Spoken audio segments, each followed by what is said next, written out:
I picked up a hitchhiker right after I left the Grand Canyon. Like, I'm driving down because, well, I'm leaving the Grand Canyon. I drove down to an area where I could finally get cell phone service because the entire trip was just spirit told me to go. I went and I had specific instructions on what I had specific instructions on, and what I didn't have specific instructions on, I I didn't set anything.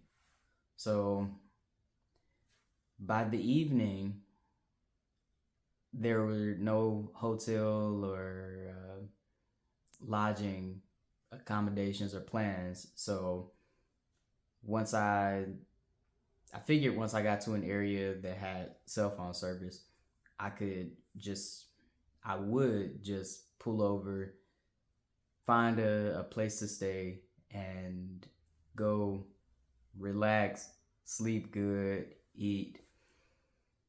That would be pretty much the conclusion of my quick trip to Arizona. I finally get to what seemed like some city life. I knew I for sure had signal. So there was a gas station. I saw the main road I was going towards Flagstaff. So the main road, there was a gas station, but it was on the left side of the highway. I was about to turn left, although I knew I would have to jump back across the street, and it it would have been a bit much. So I'm in the turn lane for it, but then I look to my right and I see there's a place that I could just pull over. It was off the road, and I looked and I just I whipped the car over, pulled over to the right, so I wouldn't have to worry about crossing the road, jumping in. I could just pull right out, go to Flagstaff. As I'm jumping across the lanes of the highway or the road, I see that there's a guy hitchhiking, and I'm like, oh shit. He probably thinks I jumped over here for him. And I'm sitting in my car, I pull up some hotels, I'm watching him. He looked over at me, but I didn't make any other indication, so he didn't bother. He stayed where he was. I get my hotel. I'm looking different places I could probably grab some food. I had about 45 minutes to get to Flagstaff. So I'm just about wrapping up. And then Spirit starts speaking. Like, man, is he an angel? Is this a test, an ascended master? There's more to this than just there's a hitchhiker right here, and I just so happen to go through all of this. So my spirit is speaking. My logical brain is also they're in a pretty good conversation at this point. And I'm like, okay, well, I'll ask his name. And this was like, okay, I'll ask his name and I'll say a prayer for him, speak over him, speak life, and things will work out for him.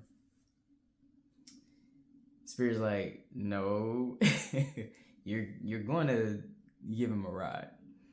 And I'm like, no, I'm not. It's dark. I'm in a state I've never been in. I'm in a place I don't know anything. I barely got, I got cell phone service, but It's just it doesn't add up. So I'm about to get back on the road. I stop, roll my window down. I'm like, hey, what's your name? And he told me his name was David. And I'm like, damn, that's a good name. I couldn't fight it anymore. I tried to. I told him like, okay, I'm gonna say a prayer for you. And he kind of looked like, what is that gonna do for me? So I get his information of where he's going, which is past Flagstaff. Is outside of it. I had been on the road all day. I hadn't actually slept the night before because I was flying and then driving. So I'm exhausted, but I told him I can get you to Flagstaff. We finally get in the car. He gets in the car. I get on the road and I'm driving. Not This is a highway, so the speed limit is maybe 60, 65, something.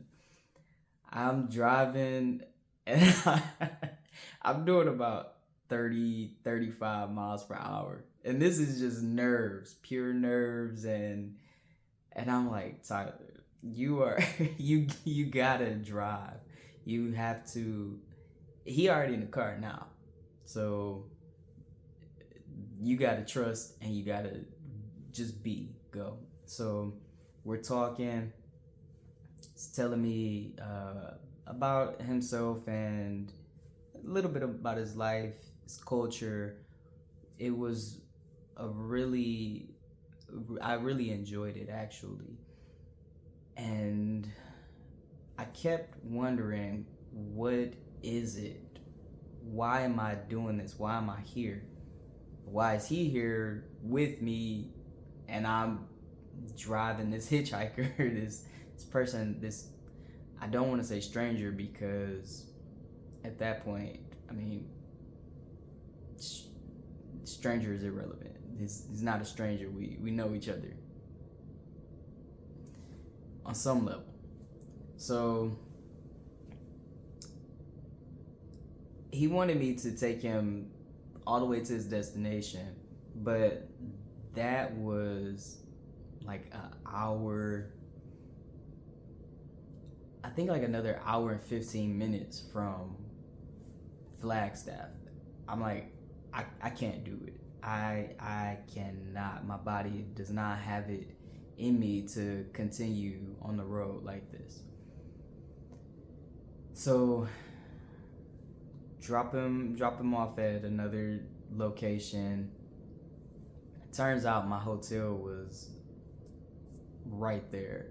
I didn't even look back at my hotel because I didn't want to pull my phone back out or the map back up once he got in the car. So I was really just driving, following divine guidance and intuition.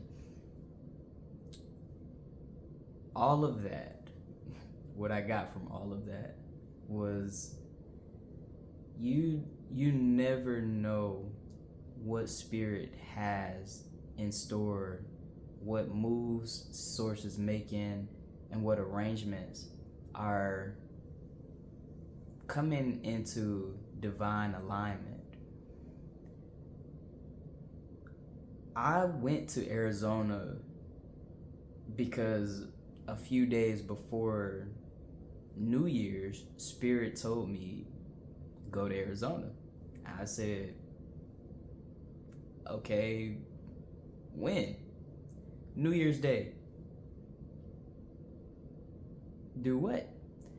So I'm on this trip. I only got a one-way ticket. So at that point, I didn't even have a return flight. I had a one-way ticket and a backpack. That was it. But here I am from Michigan on a trip that was pure spirit because I didn't have those plans. I didn't set that up. I didn't. And there's a man that needs a ride. And so these little pieces were just moved around and put in place that was able to provide this a simple car ride. And that just reminded me of how much God provides, how much Spirit really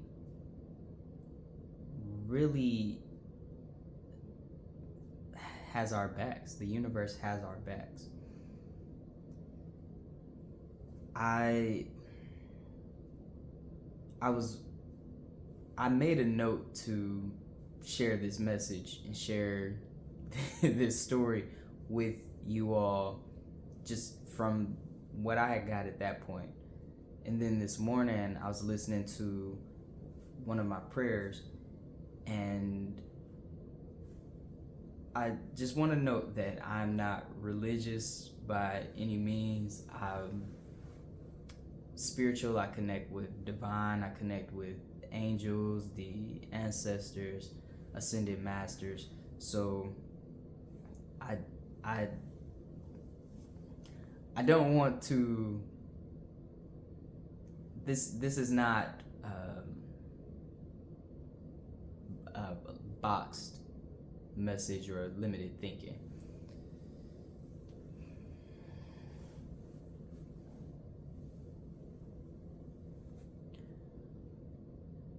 I was listening to a prayer this morning. The story or the message that he shared prior to the prayer was about Jesus at the well, meeting the woman at the well. And Jesus went to Samaria, which was a place that people didn't go. You didn't just visit Samaria. That wasn't the place to be. And on top of that, Jesus went to this well at noon, which is the hottest time of day, when they're not going out, not for real. But this woman who was battling so much within, she didn't want to be seen or really have to deal with people. So she chose to go to the well at noon. And that's where Jesus met her.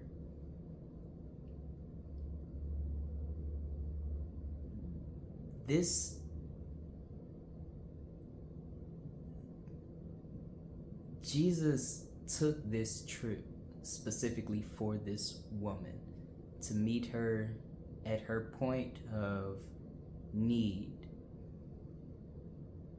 to give her what he said, the living water. When I heard this, I just thought about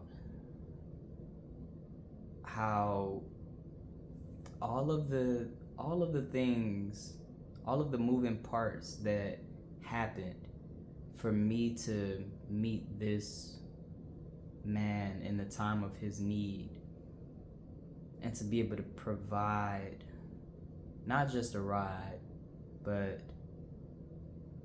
a reminder of how Spirit looks out for us and supports us. And hopefully that's what I'm also giving you. Hope, love, and living water. I love you.